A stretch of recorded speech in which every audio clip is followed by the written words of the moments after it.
Gracias por estar nuevamente en Sistema Martí Slow Fashion, hecho con inteligencia natural.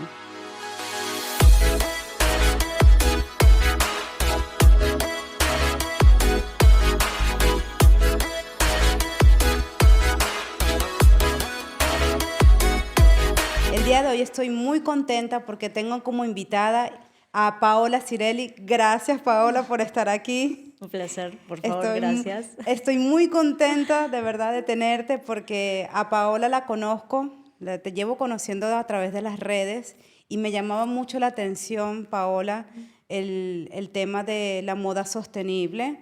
Me llamaba la atención todo tu contenido, todo lo que decías.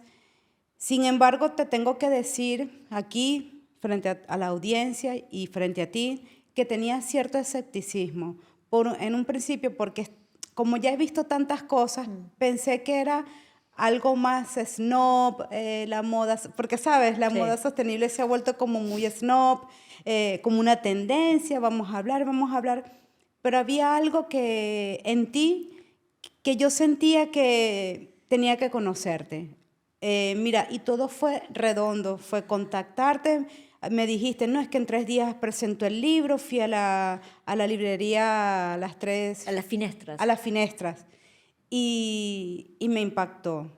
Me impactó todo lo que dijiste, cada palabra que ya lo vamos a desarrollar acá.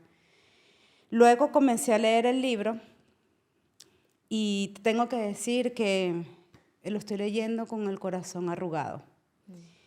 Yo cuando estoy leyendo, ya les vamos a ir contando sobre Maldita Moda, yo te veo a ti como la misionera de la moda. Te veo como ahora como una misionera, ¿sabes? Sí.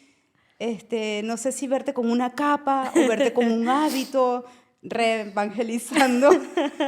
Qué linda. Sí, porque es que necesitamos esto. Ya entenderán por qué estoy un poco, bueno, tengo ese sentimiento que me embarga del tema de la explotación y de la trata de personas. Entonces, para hacer el cuento corto, Paola Cirelli es la misionera del fashion, es la misionera de la moda.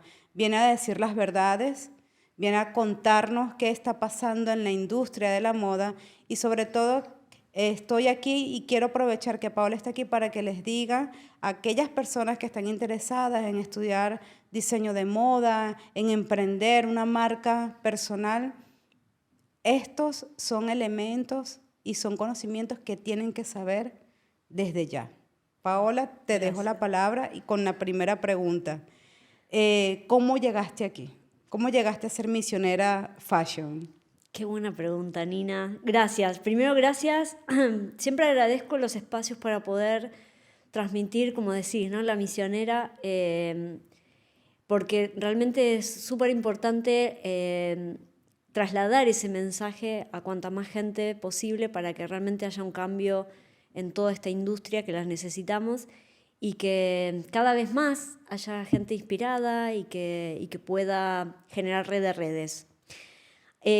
¿Cómo empecé aquí? Siempre cuento lo mismo porque creo que todos tenemos un punto de inflexión en la vida por cuestiones personales, ¿no? que hacen que nuestra vivencia de pronto cambie el curso totalmente de nuestra vida, ¿no? Tenemos varios puntos de inflexión en nuestra vida, seguramente reconocerán muchos, pero para mí el punto de inflexión que tiene que ver con la industria de la moda empezó en el año 2007, hace 17 años atrás, hace un montón.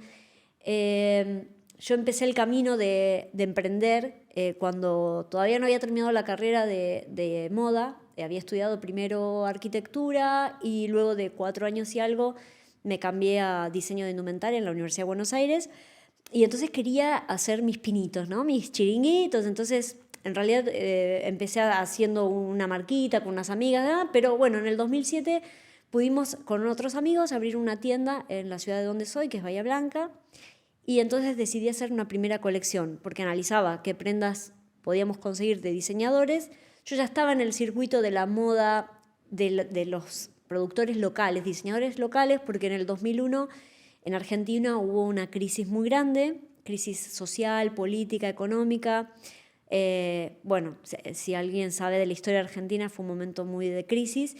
se cerraron las importaciones y de pronto hubo un crecimiento en las propuestas de diseñadores locales y de gente que tenía una máquina de coser y se las arreglaba para salir adelante, ¿no?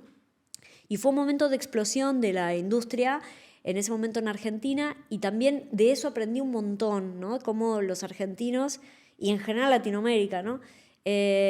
Nos tenemos que reconfigurar, no sé, tenemos una forma de volver a empezar muchas veces por estas crisis que atravesamos todos. Bueno, tú, Nina, también lo sabes muy bien.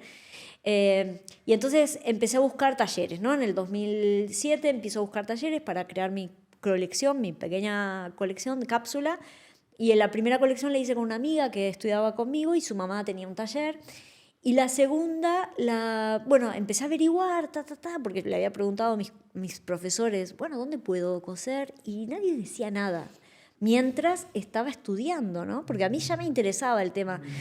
Y nos había pasado un par de situaciones, por ejemplo, de haber ido a buscar un denim y una persona salió detrás de una persiana cerrada y nadie sabía. Pero la verdad es que no se sabía qué se manejaba detrás. Pero de pronto encuentro la historia o conozco a la gente de la Alameda, que es una cooperativa de trabajo que sigue funcionando en la ciudad de Buenos Aires y tiene como misión rescatar a personas de trata de personas y de esclavitud de la industria de la moda. Entonces, la verdad es que me impactó porque dije, pero qué horror es esto, ¿cómo puede ser? ¿No? Y conocí, bueno, empecé a hablar con Tamara Rosenberg, que es la persona que comanda la cooperativa, porque la fui a conocer, tienen el taller en la parte de arriba y un comedor social abajo. Gracias a que las han rescatado, pueden volver a tener una vida digna. En el momento digamos, de levantar ese taller clandestino, toman esas máquinas de coser y entonces las entregan a esta cooperativa de trabajo para que las personas vuelvan a tener una forma de solventarse, ¿no? Vuelven a insertarse de manera digna en el trabajo y vuelven a tener una forma de trabajo justo. Y ese fue el principio, porque después empecé a conocer historias. Por ejemplo, otra historia estaba relevando un taller, porque como empecé a dar clases en la Universidad de Buenos Aires en el 2008, tomé como misión, esto que decías, ¿no? Comentarle a mis alumnos todo lo que sucedía, que en esa época, por ejemplo, en el 2008 teníamos 250 alumnos, ¿no? La Universidad de Buenos Aires es pública, con lo cual tiene una masividad y una forma de estudiar en la cual yo ya había sido partícipe, y tenés digamos, una llegada muy grande, porque hay mucha gente que va a estudiar.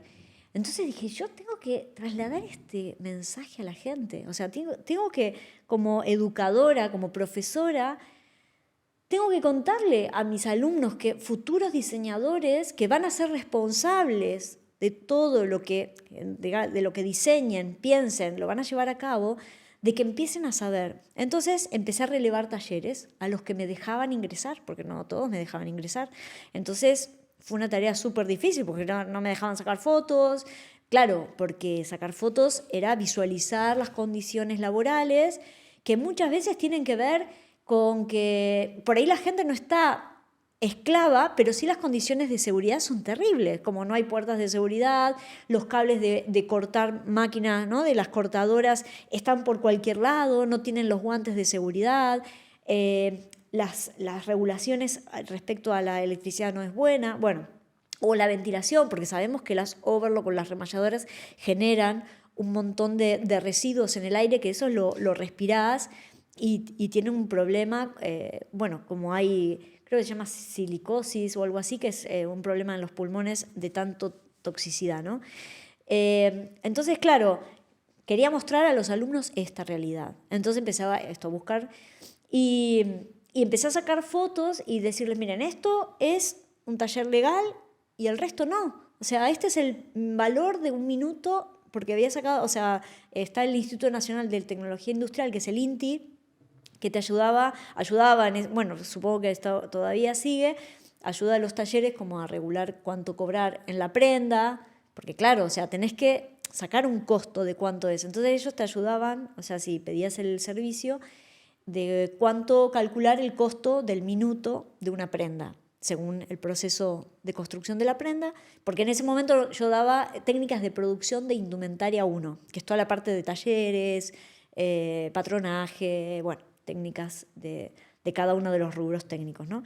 Y bueno, entonces les decía, esto es 1 minuto en un taller legal, esto es lo que sale, o sea, tenemos que contabilizar. Y en ese momento la gente, bueno, era como que me decía, uy, qué pesada, como que no había momentos de poder generar una conversación. O sea, esto es lo que tenemos ahora. Y lo que me está pasando de la pandemia en adelante, o lo que me está pasando desde el podcast en adelante, para mí es alucinante, Nina. Porque me costó un montón de años llegar a esto. O sea, la pandemia tuvo un montón de, digamos, de cosas negativas, pero por otro lado generó una apertura ante estos temas que antes no lo había. Yo creé en el podcast en el año 2019 justamente para expandir este mensaje. Y acabo de llegar de México donde le hablé a 400 personas. O voy a presentar un libro que se llama Maldita Moda. O sea, es increíble porque ¿quién compraba un libro que se llamaba Maldita Moda? O sea, y para mí el impacto que está generándose y la conversación, o sea, no es un monólogo, es una conversación, un ida y vuelta, un construir conocimiento entre todos, expandir el mensaje, sensibilizar, generar red de redes. Creo que es alucinante lo que estamos viviendo. Aunque la gente diga, guau, yo todavía no lo creo, es que yo sé de dónde vengo. Hace 17 años he caminado por estos talleres y otra anécdota no te terminé de contar, que era un día estaba en una fábrica de tejido de punto, de suéter, relevándola, sacando fotos y ayudando a la persona que era el dueño de la fábrica de suéteres, a realizar su presentación porque lo iba a llevar a la Universidad de Buenos Aires. Bueno, entonces yo me encargaba de llevar invitados para que contaran la industria, ¿no? Y ese taller estaba muy bueno porque en realidad yo podía sacar las fotos a las máquinas de tejer, conocía a los programadores y todo. No tenía la parte de costura interna, pero por ejemplo en la parte de arriba tenía todo lo que es la terminación, control de calidad, planchado, bueno, todo esto, ¿no? Y algunas cosas las tercerizaba. En eso estaba hablando con el dueño del taller y entran 2 personas más. Yo estaba ahí, el dueño, y entran estas 2. Me dicen, no sabes lo que te conseguimos. Esto es así con una alegría terrible. Dicen, no le voy a decir el nombre, pero fulanito tal, no sabes lo que te conseguimos. Maravilloso. Por 5 pesos tenemos un suéter planchado, perfumado. 5 pesos es como diciéndote 0,50 centavos de euro. O sea, era nada que en ese momento, no sabes, planchado, perfumado, pipo, papá. Y entonces yo me quedo de cuadro y le digo, pero ¿y cuáles son las condiciones que...? Y entonces empiezan a recular, ¿no? Como, bueno, sí, es que en realidad la gente duerme abajo de la máquina de coser, tapado por las mantas. Y yo digo, pero ¿cómo puede ser? ¿Cómo puede ser que ese dueño de la empresa y ustedes estén tan contentos contando esto de que es una maravilla de lo que han encontrado? O sea, me estás contando que estás encontrando un suéter a nada con gente que está durmiendo abajo de una máquina de tejer. Y nada, o sea, como que lo veían como algo normalizado, como diciendo, no, es que le estamos dando trabajo. Perdona, pero eso no es trabajo. O sea, no es porque les prometen casa, comida y trabajo y es dormir abajo de una máquina de tejer, tapado por las mantas que tejen, durmiendo niños, mujeres, hombres, todos juntos. Y a la vez cuando llega una inspección, porque, a ver, también el poder político está conectado, la policía, los políticos están conectados con todo este sistema. ¿Por qué no funciona si no? Entonces, cuando llegan los controles, ya tienen todo preparado, por dónde salir. Saltar, tienen una puerta, una ventana para poder saltar, irse o esconderse para que estos controles no lleguen. Entonces, cuando me dicen, bueno, lo del pasaporte digital está buenísimo, bueno, me estoy yendo un poco, pero vamos por el tema, ¿no? Cuando me dicen del pasaporte digital y todo eso, decimos, fenomenal, está buenísimo tener una transparencia, pero sabemos que va a haber 1 que esté regulado y 5 que no, porque todos los que estamos en esto sabemos cómo es. Yo he mandado a producir cosas a un taller que controlaba, miraba, charlaba con la persona, y de pronto esta persona decide enviarlo a un taller clandestino con mi producción, llevándola sin que yo sepa, y lo descubro porque la producción que está contado en el libro, porque la producción era un desastre, y le digo, esto no lo hiciste vos. Sí, yo lo hice. no lo hiciste vos, porque yo sé lo cual es tu calidad, me entregaste esta calidad y luego de mucho reclamar me dice, bueno, sí, lo mandé un fin de semana a hacer a no sabemos dónde.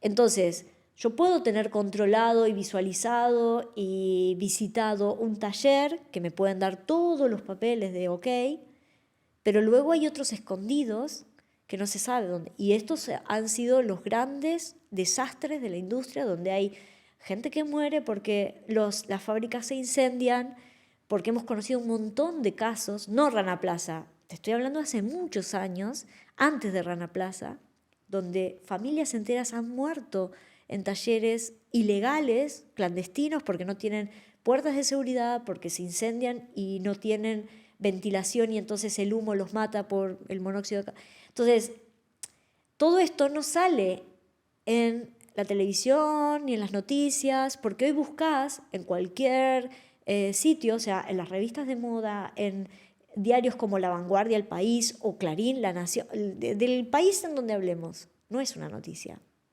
No es noticia. ¿Pero por qué? Porque hay un montón de intereses sobre esto.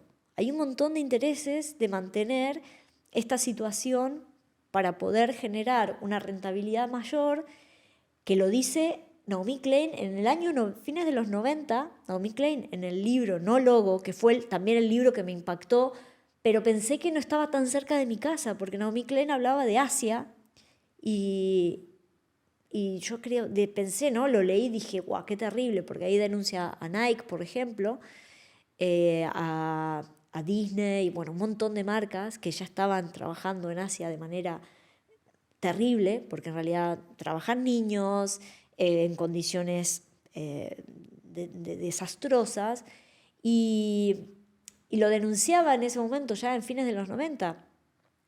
Y claro, o sea, estamos hablando de hace 30 años y recién ahora estamos diciendo moda sostenible. Claro, es que esto es lo que decías al principio, Nina. Es que mucha gente se agarra de la moda de la sostenibilidad. Que a ver, yo creo que todo lo que podamos hablar, mejor. Pero hay mucha gente que odia la moda porque la ha vivido, la ha visitado, la ha transitado como yo.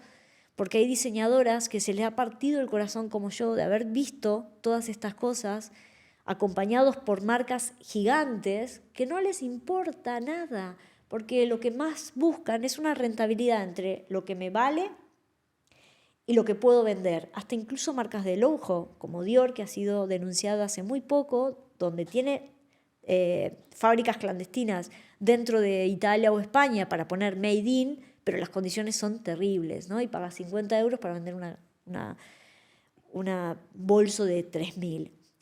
Entonces, todo esto que he vivido realmente, cada vez que iba transitando la moda, era como, Dios, no puede ser, tengo que hacer algo con esto. O sea, yo realmente, o sea, siempre para mí fue expandir el mensaje de todas las maneras que pueda, a través de ser profe, a través de generar mi propio estudio y decir, yo si no trabajo con un taller legal, no trabajo. Si no puedo ir a visitarlo y sé dónde está el corte, la confección, quiénes están detrás, cómo están tratados, no trabajo.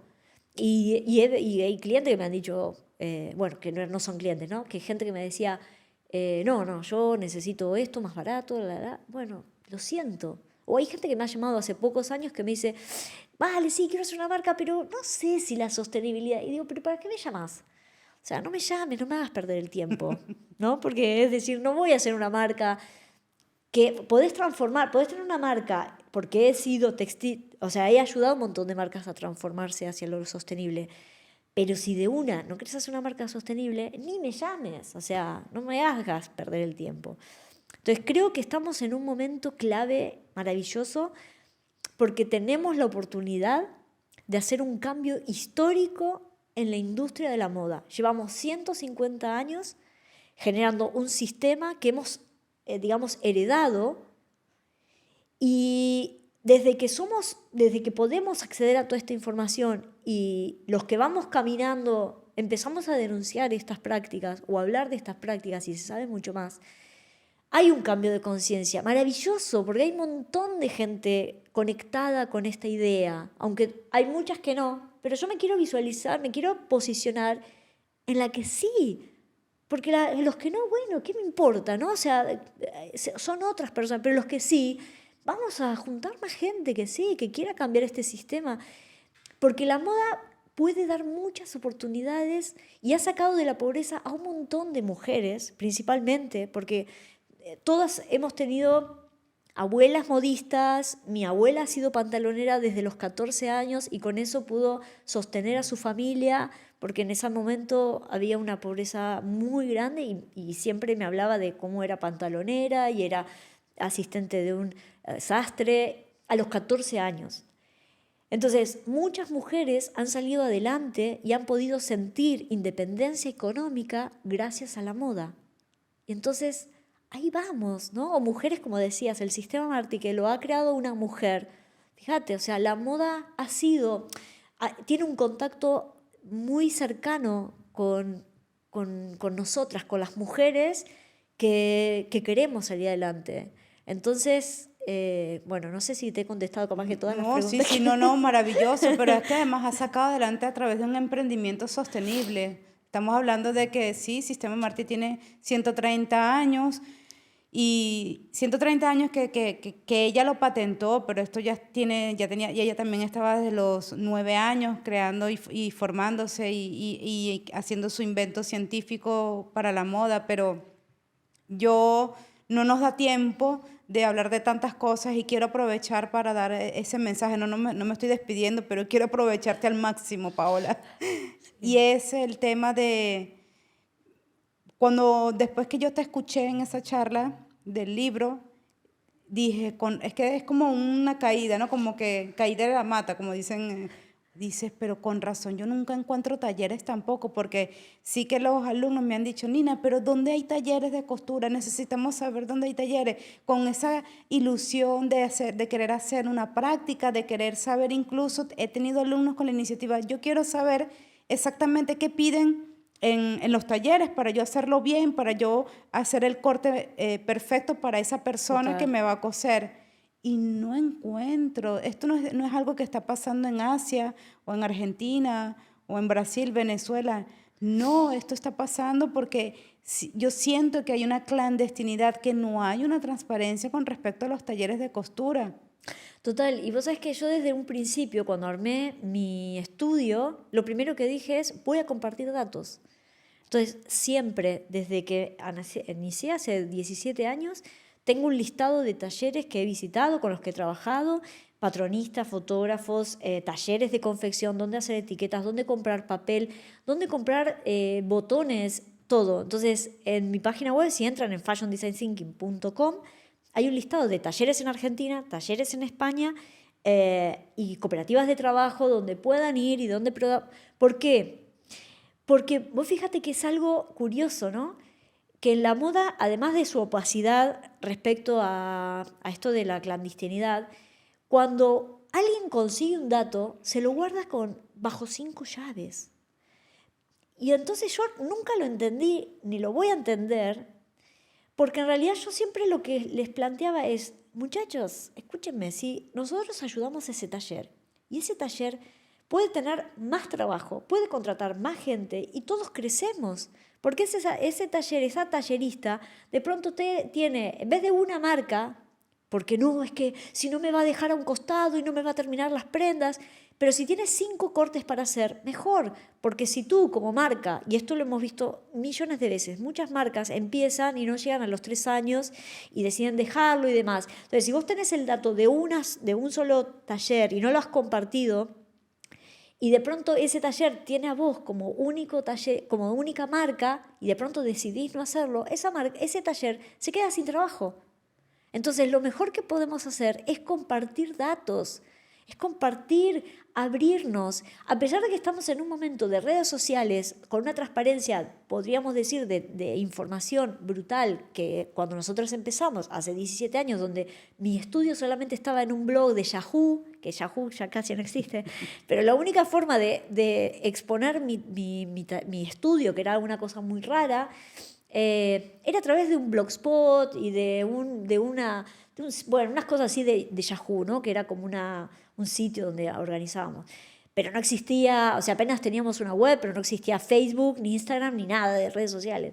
Entonces, Fotolog, por ahí, algo así, ¿no? Pero para mí era súper importante compartir. Incluso yo ayudé a Angélica, bueno, si me llega a escuchar, le mando un besito grande.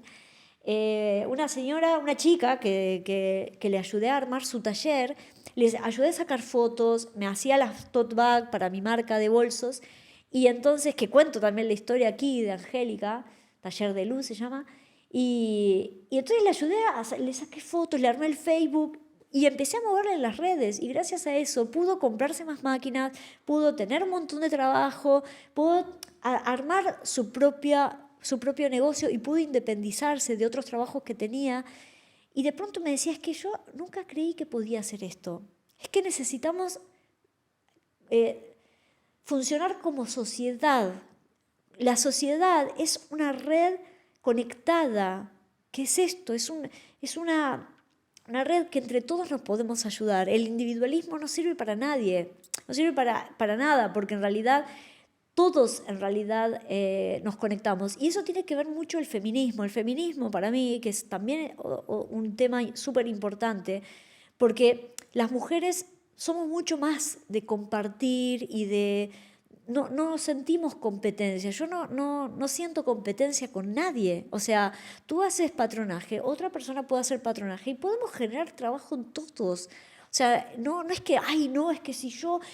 No, porque además, al ser profesores, tenemos esta generosidad de decir, mirá, es que aprendí este oficio, aprendí esta forma de hacerlo. Mi libro tiene la metodología que he creado durante 17 años, que me costó 17 años terminar de armarlo, de hacerlo, y yo lo comparto. ¿Por qué? Porque creo que si podés hacer mejor una marca, podés salir adelante con tu proyecto, podés tener una forma de sobrevivir, que también la sostenibilidad para mí es la forma más sana que tenés de salir adelante con tu vida, ¿no? Entonces, sostenibilidad no es algo grandísimo, ¿no? La sostenibilidad es empezar a darte primero una forma de trabajar, que obviamente que tengas una red sana con la que vas a hacer esto, pero empieza por casa, decir, mira, tengo una máquina de coser, voy a hacer este proyecto, o hago este patronaje y te confecciono tal cosa. Entonces, desde ese lugar también se puede considerar la sostenibilidad, porque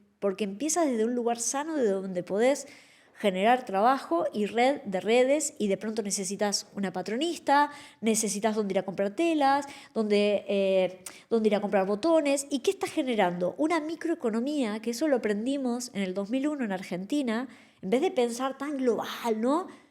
Muchachos, pero tenemos un montón de gente a la cual poder ayudar. O sea, por ejemplo, este espacio donde estamos grabando el podcast es una persona que está cerca, ¿no? Entonces, estamos ayudando a esta persona a que siga con su emprendimiento, tú que tienes tu proyecto, yo que tengo mi proyecto, mis libros, la patronista, la costurera, la de la verdulería. Entonces, tenemos que cambiar el chip en vez de pensar en algo totalmente como una economía lejísimos. No, es que tenemos que crear una economía en donde podamos ayudarnos entre todos y todos crezcamos, porque hay marcas como marcas de fast fashion que tienen un modelo de negocio que, por ejemplo, en vez de tener una tienda acá, envían un producto desde China directamente para no pagar ningún tipo de impuestos. Entonces, la gente joven, como mucha gente, está comprando a esa marca que, claro, no deja ningún recurso aquí. O sea, lo que estás haciendo es, le estás pagando a esa marca que te va a enviar desde China o de Asia, además, que además está empobreciendo a la gente con la que trabaja porque le paga nada, porque una prenda si sale 4 euros, ¿quién paga las cosas? ¿Cómo pagas al patronista, la cortadora, la tallerista, el estampador, el bordador, la tela, la agricultura, el diseñador? El de la web, el fotógrafo, ¿cómo pagas todo eso con 5 euros? O 3, o 2, o lo que salga esa prenda. No existe, o sea, hay alguien que está perdiendo, hay niños que están trabajando, entonces, y hay niños esclavos de la industria de la moda, en algodón y en un montón de empresas donde contratan a niños. Obviamente las familias están desesperadas y ponen a toda la familia a trabajar, pero es que si la persona cobrara un sueldo digno y saliera de la pobreza, como fue lo que pedían en Bangladesh, que era salir de la pobreza y que firmaran el pacto de Bangladesh, y muchas empresas no lo firmaron. Entonces, si nosotros estamos perpetuando un sistema en donde seguimos pagándole a una empresa que no deja ningún recurso interno en el lugar en donde vivís. Después cuando vos creás tu proyecto, porque todos quieren también emprender, entonces no pidas algo que tú tampoco haces. Porque mucha gente que estudia patronaje, diseño y demás, hay un tema de precio, por supuesto, pero tenemos que cambiar la forma de que consumimos. Porque si yo consumo en una empresa que no deja nada, luego no puedo pedir que la gente que está a mi alrededor me compre. Porque en realidad, ¿cuál es mi forma de estar comportándome ante este sistema?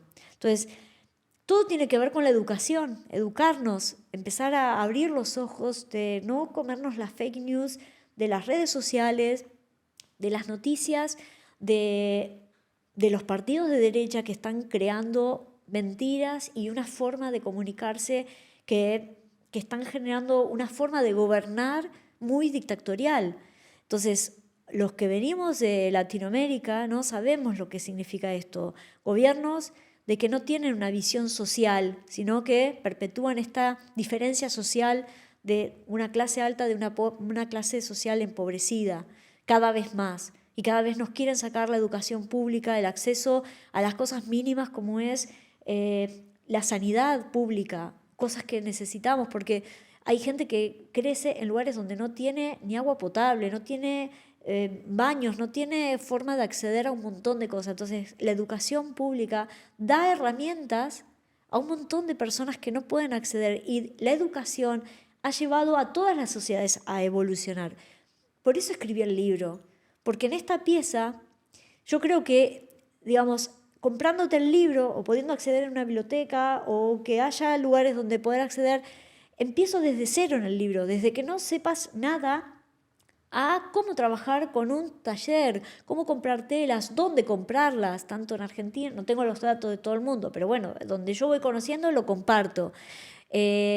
Dónde hacer patronaje, dónde, bueno, todo como para poder hacer un fotógrafo, un diseñador, cómo trabajar, porque muchas veces nos trabamos en hacer una marca de moda sostenible o una marca en general, o sea, de sostenible, pero en otras áreas, de cómo trabajar, ¿no? Con distintas áreas, cómo pedir, como decías antes, ¿no? Cómo hacer una ficha técnica, cómo pedir la parte técnica, para que no se generen, por ejemplo, algo que se estudia, que es los costos de la no calidad, que son costos invisibles, que están inmersos en la prenda y que tiene que ver con que una prenda va, una prenda viene, una prenda va. Entonces, es tiempo y costo que se pierde y que muchas veces están impactados en la prenda y en nuestro trabajo y no percibimos eso. Entonces, para mí, la educación es fundamental, la transparencia, el compartir, el generar red de redes, este podcast maravilloso que tú tienes, Nina. O sea, esto es transmitir conocimiento, expandir eso, mensajes diferentes, que la gente pueda realmente tomar sus propias decisiones. Porque yo siempre lo digo en todas mis clases y en el libro, cuestiona todo, hasta incluso este libro que estás leyendo, porque yo he cuestionado todo lo que he recibido para escribir este libro. Es decir, un sistema de moda que está creado desde las altas sociedades, porque Charles Freddy Ward cuando creó la alta costura, empezó desde ese lugar. Entonces, apoyado por revistas de moda, por un poder político y por la industria que estaba incipiente en ese momento porque había una revolución industrial que debía sacar tejido.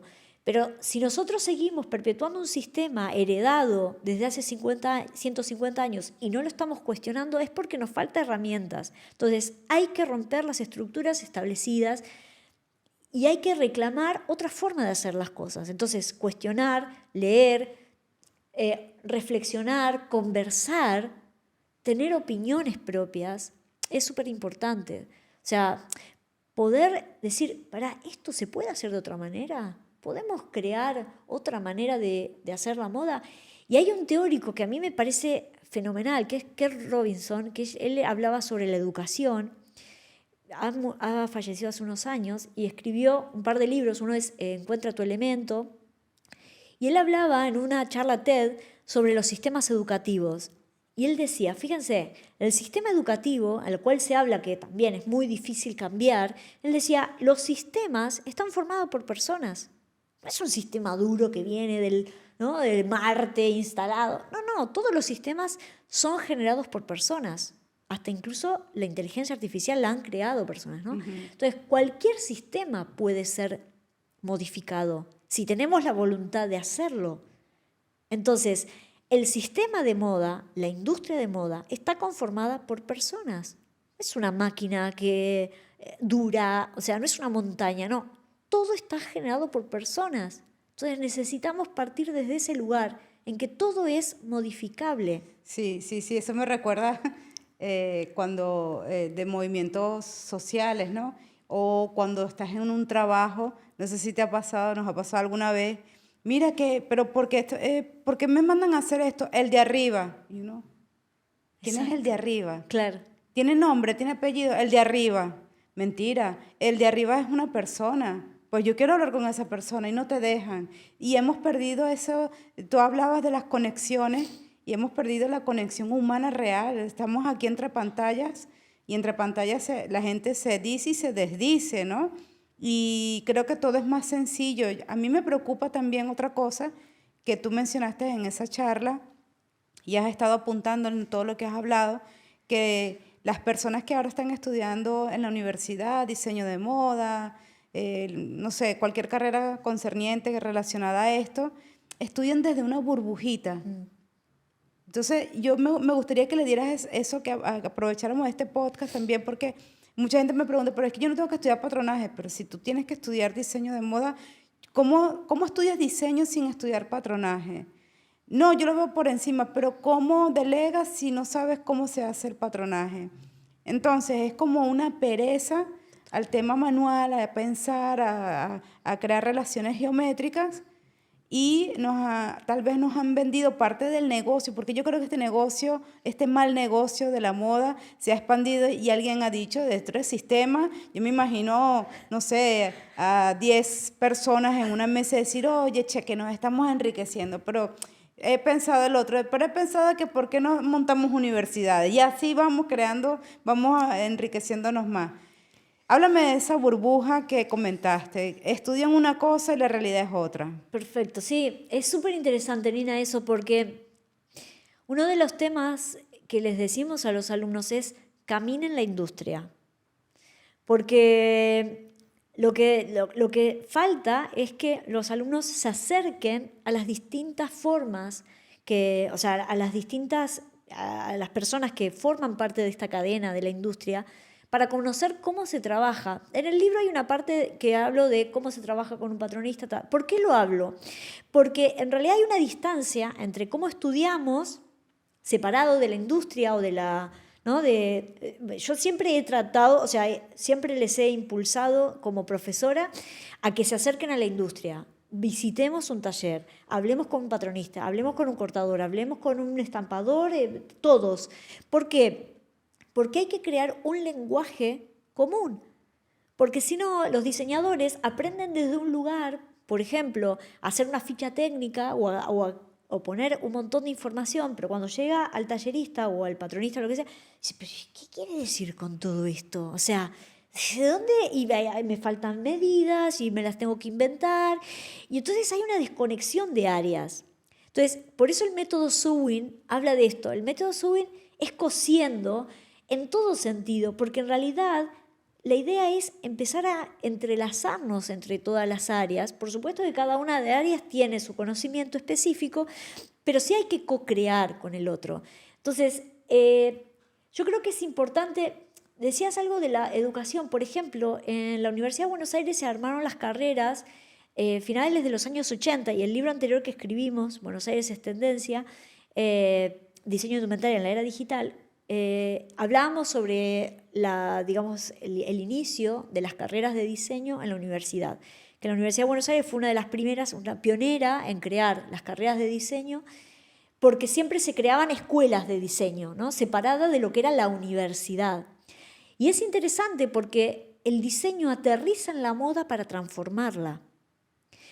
¿Por qué aterriza el diseño? Porque en realidad el diseño, como pensamiento de diseño, viene a cuestionar el qué pasa si hacemos esto diferente, empezarnos a conectarnos con lo que se llama Human Centered Design, es decir, que la persona esté en el centro y empezar a ver las problemáticas coyunturales que está viviendo esa persona y a la cual voy a atender con mis diseños. Y por otro lado, conecta a la industria, porque en realidad el diseño está conectado con la industria, separado de lo que era la alta costura, que era una persona haciendo una sola cosa, ¿no? Bueno, ya el prêt-à-porter también lo mantenía así, pero, o sea, fue seriando el tema. Pero creo que es importante que los diseñadores salgan de esa burbuja y más, digamos, antes de la pandemia, cada vez se iba más profundizando esa distancia que hay entre las personas por las pantallas. Te mando esta ficha en un correo, o te mando esto, fíjate cómo lo haces, ¿no? Y hay, por ejemplo, hay un tema que me pasó una experiencia, ¿no? Cuando llegué a Barcelona, estuve siempre trabajando en Argentina, dije, bueno, acá debe ser todo distinto. Y en realidad empecé a conocer la industria y es igual, o sea, en todos lados se trabaja de la misma manera, ¿no? Y, por ejemplo, me pasó que trabajando para una marca y haciendo una colección de zapatos, teníamos frenada la producción. Y yo decía, ¿pero cómo? Había hecho la ficha, habíamos viajado una primera vez al taller que estaba en Elche, lo pudimos conocer, vimos el taller. Yo dije, bueno, me quedo tranquila, están acá trabajando, tienen este horario. Por ejemplo, agosto no trabajaban por el calor. Y digo, wow, qué bueno. Entonces me mostraron los catálogos de materiales y demás. Bueno, entonces me vuelvo a Barcelona y hacemos las fichas técnicas de eso. Pongo las especificaciones técnicas, mando las fichas. Y se demoraba en hacer, ¿no? Y no avanzaba. Y decíamos, ¿qué pasa? Y hablábamos todos los días. No, es que fulanito, no sé qué. Siempre excusas, ¿no? Y decíamos, pero hay algo que está pasando. Cuestiones que pasan un par de meses, cuando ya vemos que no sale, nos vamos a Elche de nuevo. Cuestiones que las fichas que yo mandaba, finalmente primero no las entendía, había demasiada información que ellos no tenían en cuenta. Los catálogos de tejidos que me habían dicho que podía utilizar no existían, no había stock de eso, no podían, bueno, era todo un lío. Entonces, lo primero que dije, me senté con el tallerista, la persona encargada de dar adelante la producción, y le digo, no me acuerdo cómo se llamaba, pero, por ejemplo, José, dime cómo necesitas que yo te entregue la ficha técnica. Decime esto. Entonces él me da una copia de las fichas que le entregaban generalmente.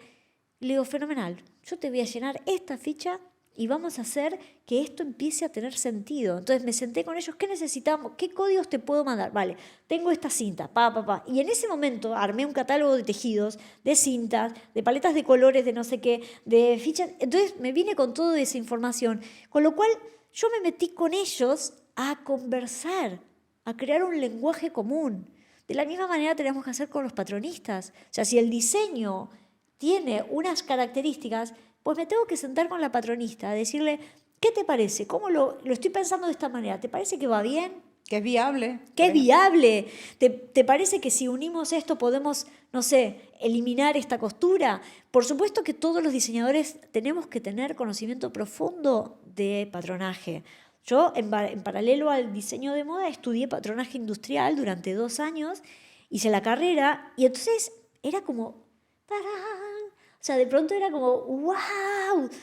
No solo incorporé el lenguaje de patronista, sino que desde mis diseños podía resolver problemáticas que si no tenía esas herramientas no podría llevarlo mucho más allá al diseño. Porque el diseño es difícil pensarlo del 2D al 3D. Y las patronistas, tenemos esto, ¿no? De empezar a pensar en un 3D, cómo va la sisa, cómo calza, ¿no? Porque el cuerpo es algo geométrico, no es geométrico, digamos, es voluminoso y tiene distintas formas, ¿no? Entonces hay que entender y cómo ayuda eso. Entonces, sí, a la pregunta que tú me decías, hay que caminar la industria, hay que salir de la burbuja en la cual nos enseña que es cómodo, que estamos en casita, con el aire acondicionado, la calefacción, sentadito con el café, con el mate, con lo que sea.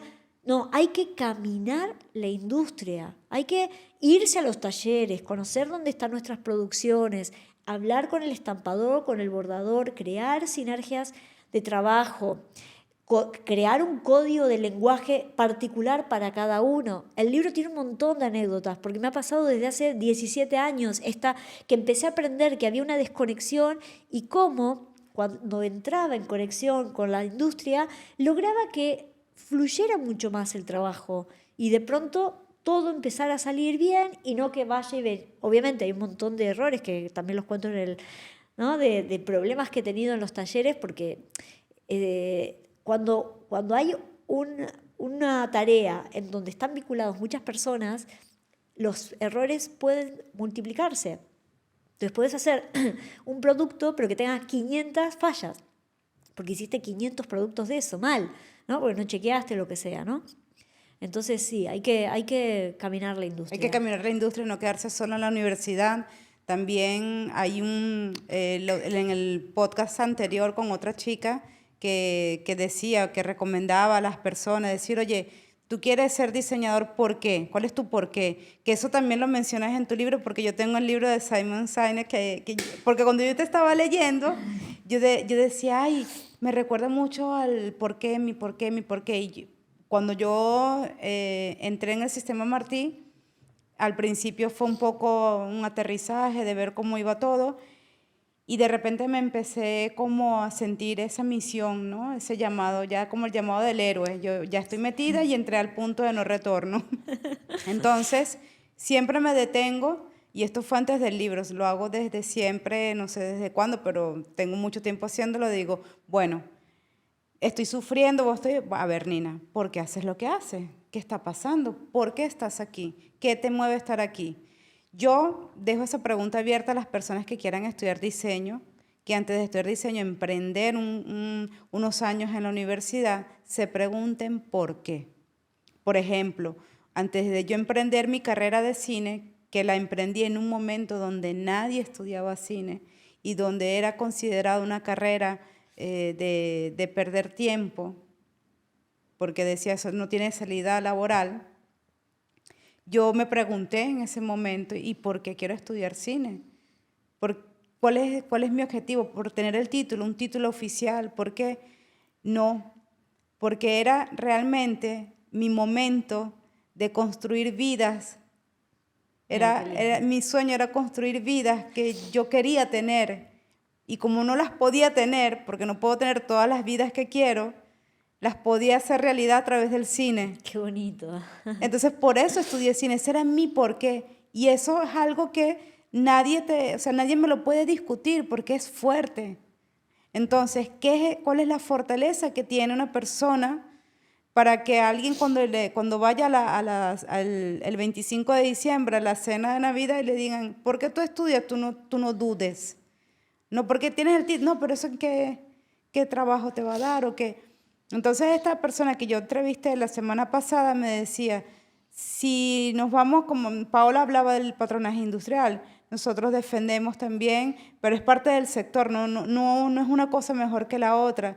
Simplemente le decimos a las personas, comienza a entender el patrón, comienza a entender esa bidimensionalidad para llevarlo a esa tridimensionalidad para luego crear tus diseños viables, porque al hacerlos viables también lo estás haciendo sostenible, no estás gastando tela, no estás gastando recursos.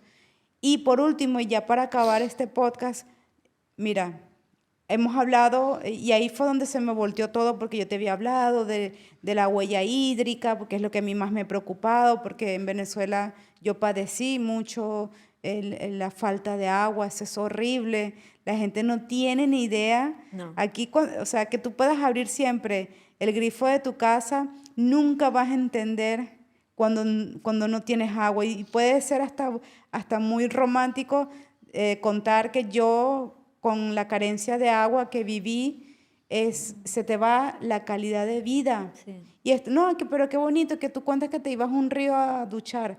Suena bucólico y bonito. No, eso no es calidad de vida. Entonces, cuando nos faltan las cosas es cuando las valoramos. Parece mentira, pero es así. Y quiero acabar este podcast con algo que tú también mencionaste y que yo he visto y también estoy pendiente, ¿no? De cuando emprendo algo, porque ya uno llega como a una edad donde, mira, ya no quiero perder tiempo, yo quiero hacer... Y una de las cosas que para mí es importante en cuanto a la sostenibilidad, además de los recursos naturales, es la emocional. O sea, yo me subí el sueldo emocional. Yo sé si hay una persona que me trata mal en mi equipo de trabajo, yo ya dentro de mí digo, esto no es sostenible. Claro. Esto yo lo puedo sostener 1, 2, 3 meses, pero ya esto ya yo veo que no es sostenible.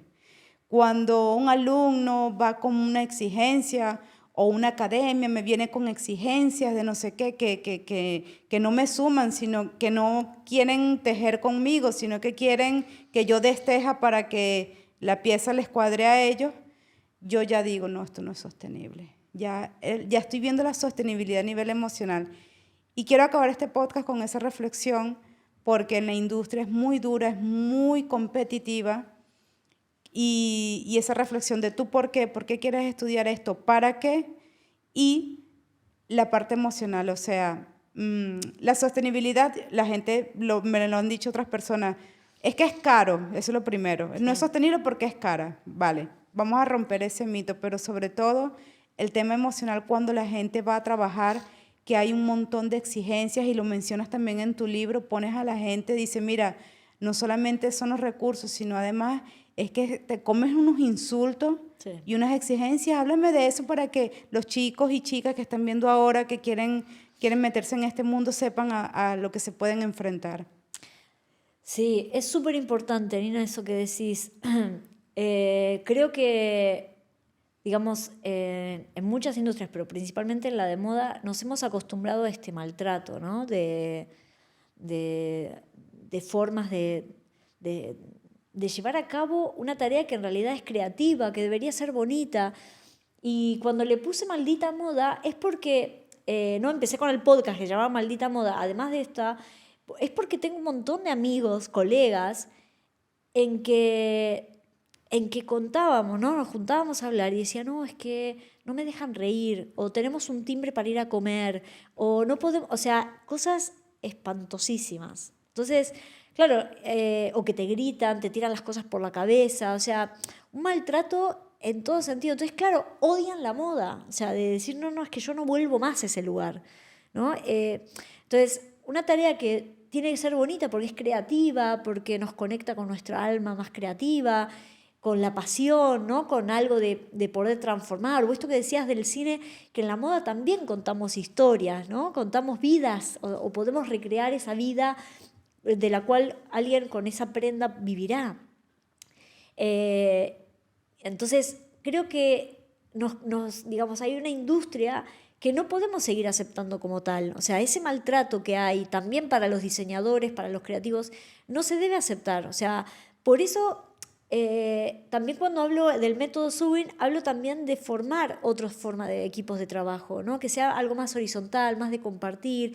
Por eso creo que también el feminismo aquí tiene una parte súper importante, porque la forma de trabajar del patriarcado es imponer, romper, machacar. Te digo, yo soy el de arriba y te voy a decir cómo se hace, porque en realidad la industria de la moda sigue siendo muy patriarcal.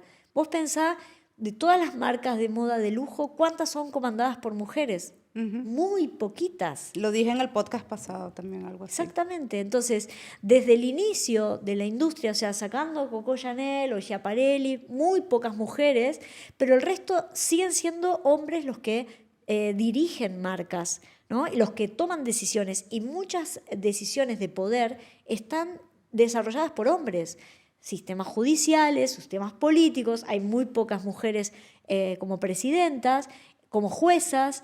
Entonces, hay un sistema patriarcal que es el que está, digamos, metido en en estas industrias y formas de llevar adelante un negocio. Entonces, eso es lo que hay que romper en realidad.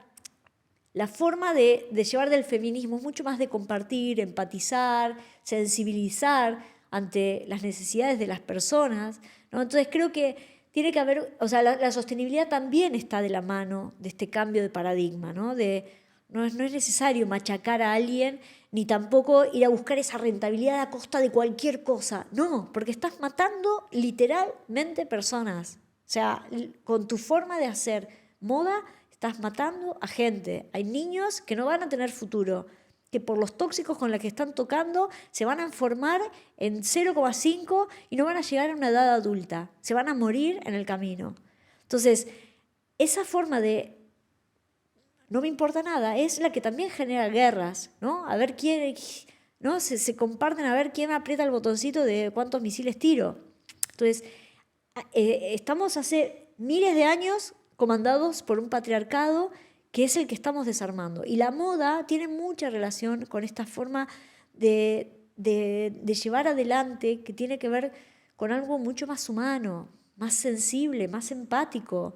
O sea, y la sostenibilidad viene de la mano con ese feminismo y ese cambio de paradigma, en las cuales se benefician hombres y mujeres. O sea, porque el feminismo no habla solamente de mujeres, sino habla un cambio de paradigma de cómo llevamos adelante los negocios. Y hay un apartado también que habla de cómo gestionar una empresa desde una mirada feminista. Porque cuando las mujeres empezamos a trabajar y realmente empezamos a hacer estas sinergias de trabajo, somos mucho más empáticas.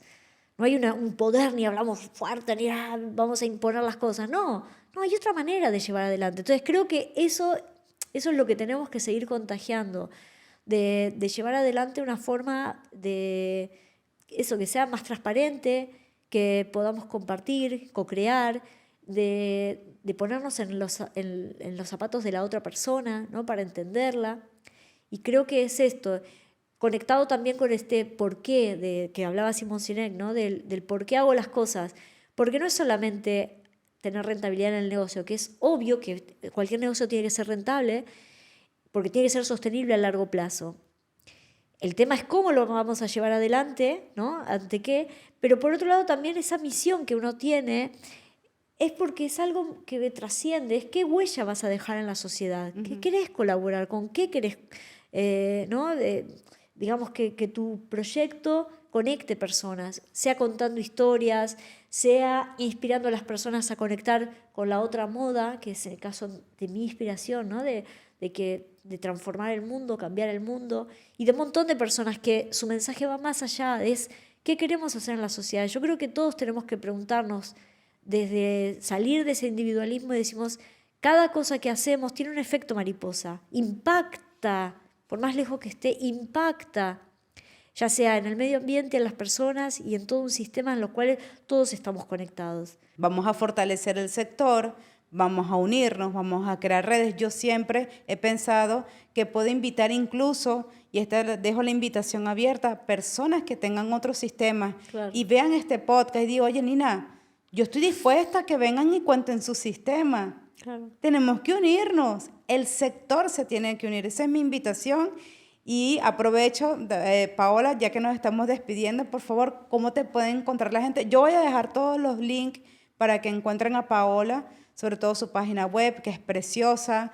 Yo estoy escuchando tus podcasts porque a través de este libro, además, no es un libro que se lee rápido, no porque sea tedioso, es muy simple, sino porque además yo me detengo, tengo que hacer el escaneo de las QR, escucho el podcast, me lo oigo, cuelgo, vuelvo a leer un poquito, o sea, esto es slow también, ¿no? Exacto, sí, muy no, bien. Sí, es slow, es lento, o sea, esto llévate tu tiempo y además tienes que pensar. Qué rico cuando uno lee un libro que tienes que pensar y tienes que sentir, ¿no? Es un libro que es como para mí cuando leí 100 años de soledad, o sea, claro, 100 años de soledad es algo que te lees y te emocionas porque lo has vivido y sí, sabes de lo que va. Entonces, Paola, ¿cómo te encontraría la gente? Y así nos despedimos contigo y ya le hago Lynn Lakesh. Muchas gracias. Bueno, el libro Maldita Moda, cómo cómo crear una marca de moda y revolucionar el mundo, se puede encontrar en la página web fashiondesignThinking.com. Ahí pueden comprarlo, pero también en las librerías amigas. Y ya que estoy, animo a las librerías a pedirme el libro porque cuesta bastante, les escribo y no responden, pero bueno, se puede conseguir el libro. Y Maldita Moda Club es el podcast, que pueden escucharlo en Spotify, en iVoox, en Apple Podcasts y demás. Y bueno, y ahí está toda la información. Luego el estudio, que tengo el estudio hace 17 años, donde creamos marcas de moda sostenible, hacemos comunicación, marketing, mentorías a quienes quieran iniciar sus proyectos desde cero, acompañamiento, y en malditamodaestudio.com también. Y bueno, y ahí están, y bueno, y ahí me encontrarán. Ahí tiene todo ese ecosistema digital. Sí. Bueno, yo me despido también para invitarles a suscribirse a este canal. Tenemos muchas sorpresas, tenemos muchos invitados pendientes en la agenda. Nos encuentras en YouTube con Sistema Martí, en TikTok y en Instagram. Está nuestra página web www.sistemamarti.com. Y estamos también presencialmente en la calle Madrazo número 913, entre Suelo 2A. Mi invitación es que sigan a Paola, que la oigan y que la oigan. Por favor, reflexionen, lean su libro y nos vemos en el próximo podcast, In Lakesh.